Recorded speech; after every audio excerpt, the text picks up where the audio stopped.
Assalamualaikum warahmatullahi wabarakatuh.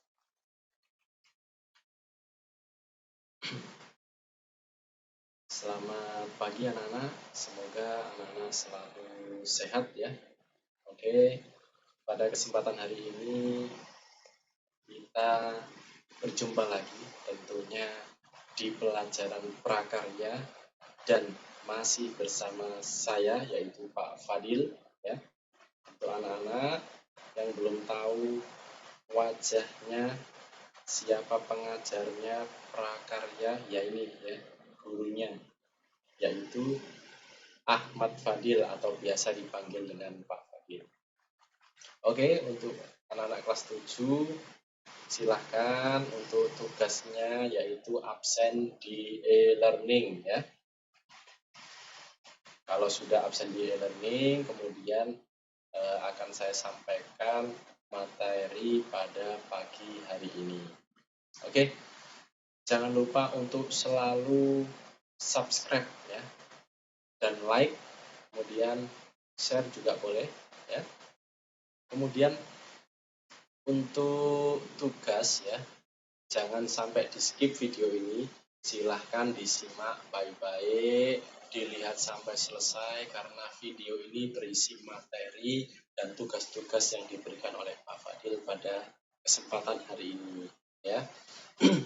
Oke, untuk materi menyambung materi yang minggu lalu ya, yaitu kerajinan bahan serat atau bahan tekstil ya anak-anak. Untuk bahan tekstil sendiri atau bahan serat, kerajinan bahan serat dibedakan menjadi beberapa teknik pembuatan ya. Yang pertama adalah batik. Apa itu batik? Nanti saya jelaskan ya. Ada yang pertama adalah batik, kedua ada yang namanya tenun ya. Kemudian ada ikat, kemudian ada bordir, ada juga sablon dan lain-lain. Masih banyak lagi yang lainnya karena produk dari kerajinan dari bahan serat atau tekstil ini semakin update ya, semakin banyak ragamnya. Oke, saya akan menjelaskan tentang batik. Anak-anak tentunya sudah tidak asing dengan yang namanya batik ya. Yang Pak Fadil pakai ini adalah batik ya. Apa itu batik? Batik adalah membuat pola pada kain atau kertas. Kalau di kain dengan bantuan malam dan canting batik ya. Oke, batik sendiri itu dibedakan menjadi beberapa macam. Yang pertama adalah batik cap. Batik cap itu bagaimana?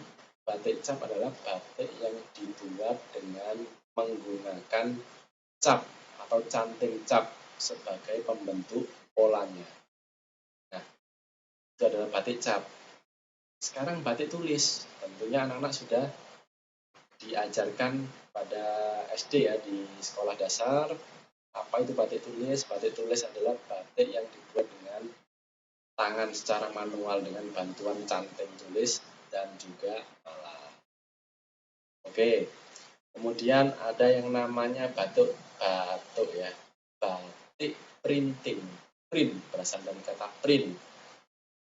Ya, batik printing adalah batik yang dibuat dengan alat cetak ya, seperti komputer dan lain-lain sebagainya.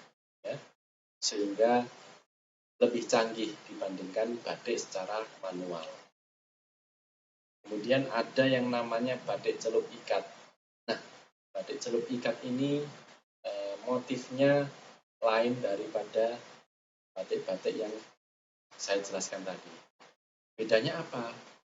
Bedanya dalam pembuatan motifnya itu lebih gampang dan sangat cepat untuk proses pembuatannya. Sebagian anak-anak pasti sudah kenal dengan yang namanya batik celup ikat. Di SD mungkin sudah pernah praktek ya. Caranya bagaimana? Caranya cukup diikat, lalu dicelupkan ke dalam pewarna atau naptol. Ya.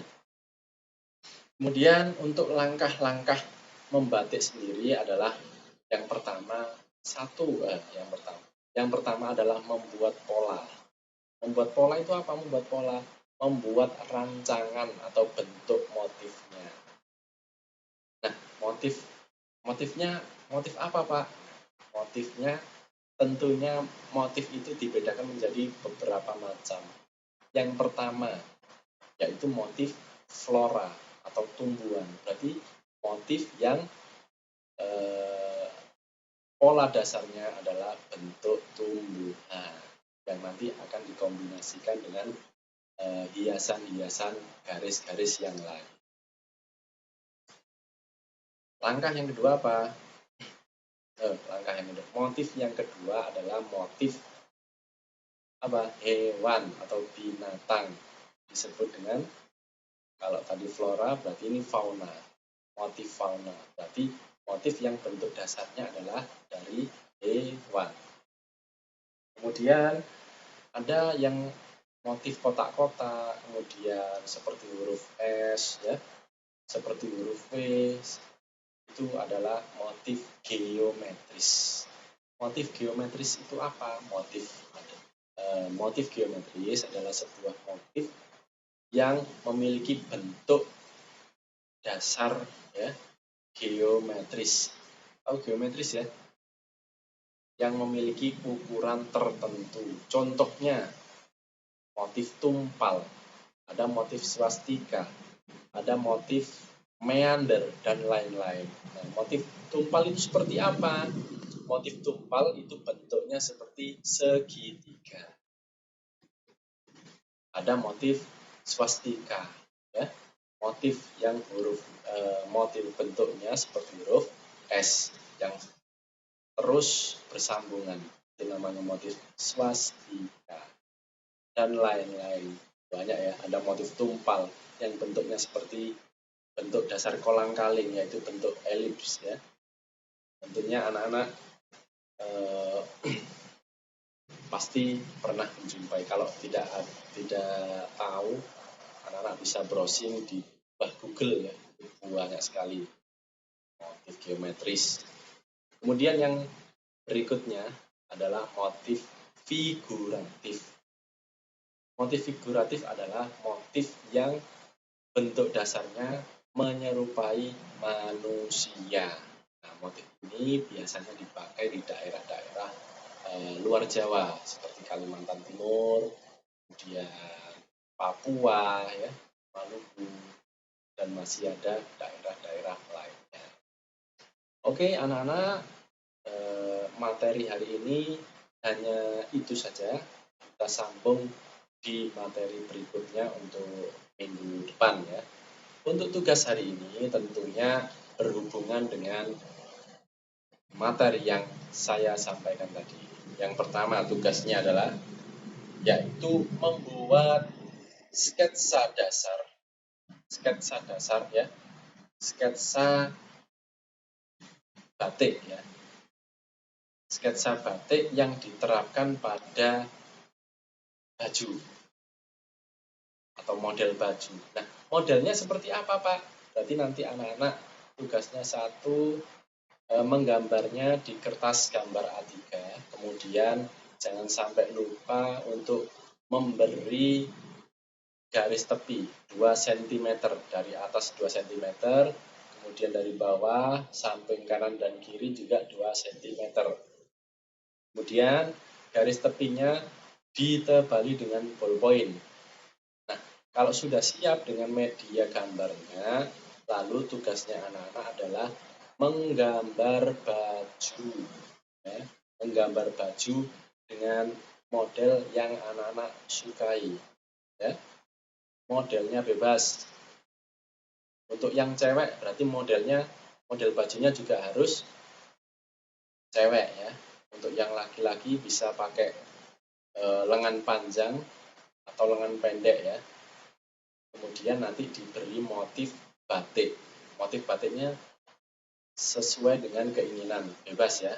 Mau motif geometris boleh, motif flora boleh, fauna boleh, bebas. Nah, sketsa tersebut